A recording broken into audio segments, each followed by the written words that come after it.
مبارکہ میں اللہ کے رسول فرماتے ہیں کہ لا تقبل صلاۃ بغیر طہور، کہ نماز بغیر وضو کے قبول نہیں ہوتی۔ ہماری نماز، ہماری نفلی عبادات، ہماری تلاوت کی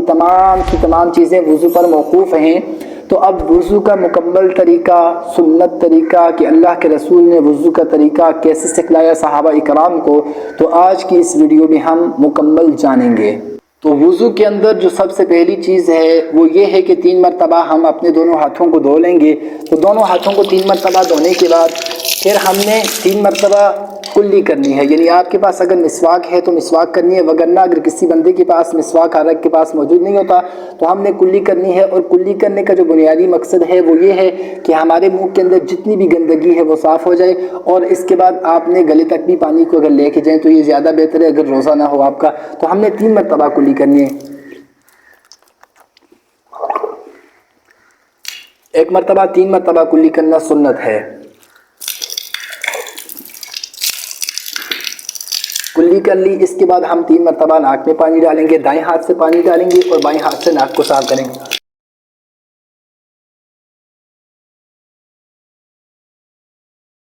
اور چھوٹی انگلی کے ساتھ اگر ہم ناک کو صاف کریں تو یہ زیادہ بہتر ہے، ایسے ہم نے ناک کو صاف کرنا ہے۔ اس کے بعد 3 مرتبہ ہم نے اپنے پورے چہرے کو دھونا ہے، اور چہرے کی مقدار کہاں سے کہاں تک ہے، ایک کان کی لو سے لے کر دوسرے کان کی لو تک، اور ماتھے سے لے کر پیشانی کے بالوں کے نیچے تک، یہ سارا جو حصہ ہے یہ چہرے میں شامل ہے۔ تو ہم نے اس سارے کے سارے حصے کو کور کرنا ہے اور بالکل اس طریقے سے دھونا ہے کہ ہمارے چہرے کے اندر کوئی بھی جگہ خشک نہ رہے، اس طریقے سے ہم نے اس چہرے کو دھونا ہے 3 مرتبہ۔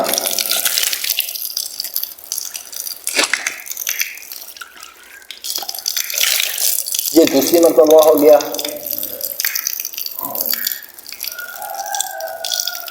اور اس طریقے سے دھونا ہے کہ چہرے کا کوئی بھی حصہ خشک نہ رہے، یہ تیسری مرتبہ۔ اب جس بندے کی داڑھی ہے تو اس کو داڑھی کا خلال کرنا ہے، اور داڑھی کے خلال کا طریقہ یہ ہے، ایسے داڑھی کا ہم نے خلال کرنا ہے، اور یاد رہے کہ کوئی بھی جگہ خشک نہ رہے آپ کے چہرے کے اندر۔ اور بعض لوگ ایسے ہوتے ہیں کہ جو وضو کرنے کے لیے بیٹھتے ہیں تو وہ ایسے منہ پہ پانی ڈالتے ہیں، ایسے، تو ہم نے ایسے پانی نہیں ڈالنا، یہ مکروہ بھی ہے۔ اللہ کے رسول نے فرمایا کہ دوسرا جو آپ کے سائڈ پہ جو بندہ، اب یہاں پہ سائڈ پہ اگر کوئی بندہ بیٹھا ہوا وضو کر رہا ہو تو اس کے کپڑوں پہ ایسے اگر پانی گرے تو یہ مناسب نہیں ہے، تو آپ نے آہستہ آرام کے ساتھ چہرے پہ بھی پانی ڈالنا ہے۔ اب ہم نے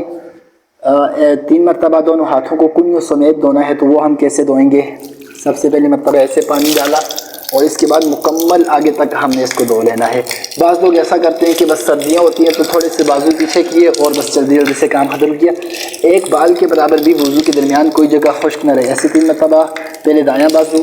پھر بایاں بازو، اب بایاں بازو دھوئیں گے ہم ایسے ہی 3 مرتبہ اچھے سے، اور جسم کو خوب ملا جائے تاکہ اگر سردیاں ہیں تو کوئی جگہ خشک نہ رہے، یہ مکمل طریقہ۔ اب مسح کی باری ہے، چونکہ وضو کے اندر 4 فرائض ہیں، 1 مرتبہ پورا چہرہ دھونا،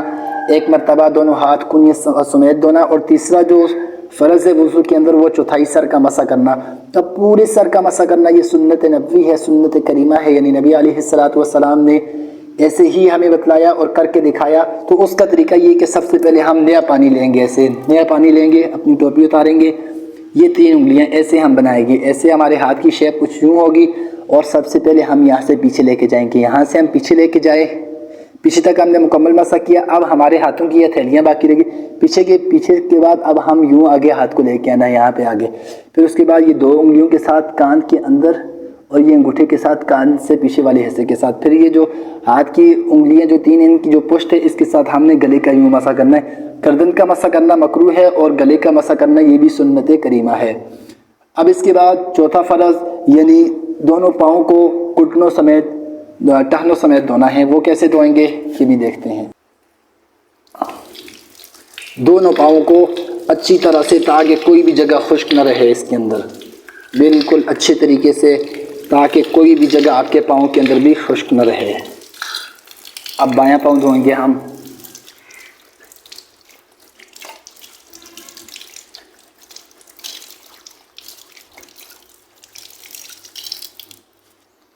پریکٹیکلی طریقہ تھا، اس کے اندر آپ نے 2 چیزیں یاد رکھنی ہیں کہ وضو کی ابتدا میں آپ نے بسم اللہ الرحمن الرحیم پڑھنا ہے۔ اگر آپ کو دعا یاد ہو تو وضو کی ابتدا کی دعا یہ ہے بسم اللہ العظیم والحمدللہ علی دین الاسلام، اور جب آپ مسح کرنے لگیں یا وضو کا درمیان ہو تو وہاں پہ آپ نے یہ دعا پڑھنی ہے اللہم اغفر لی ذنبی ووسع لی فی داری وبارک لی فی رزقی، اور اس کے بعد جب آپ وضو مکمل فرما لیں تو وضو کے بعد آپ نے یہ دعا پڑھنی ہے اشہد ان لا الہ الا اللہ واشہد ان محمدا عبدہ ورسولہ اللہم اجعلنی من التوابین وجعلنی من المتطہرین۔ حدیث مبارکہ میں اللہ کے رسول فرماتے ہیں کہ جو بندہ وضو کے بعد اس دعا کا اہتمام کرے تو قیامت والے دن جب وہ جنت میں داخل ہوگا تو جنت کے 8 دروازے اس کے اکرام میں کھول دیے جائیں گے۔ تو یہ وضو کی بھی اپنی فضیلت، اپنی برکت اور اپنی اس کی ایک علیحدہ سے فضیلت ہے، اور دعا پڑھنے کی علیحدہ سے فضیلت ہے۔ تو ہماری عبادات، ہماری تمام تر چیزیں ہمارے وضو کی درستگی پر موقوف ہیں۔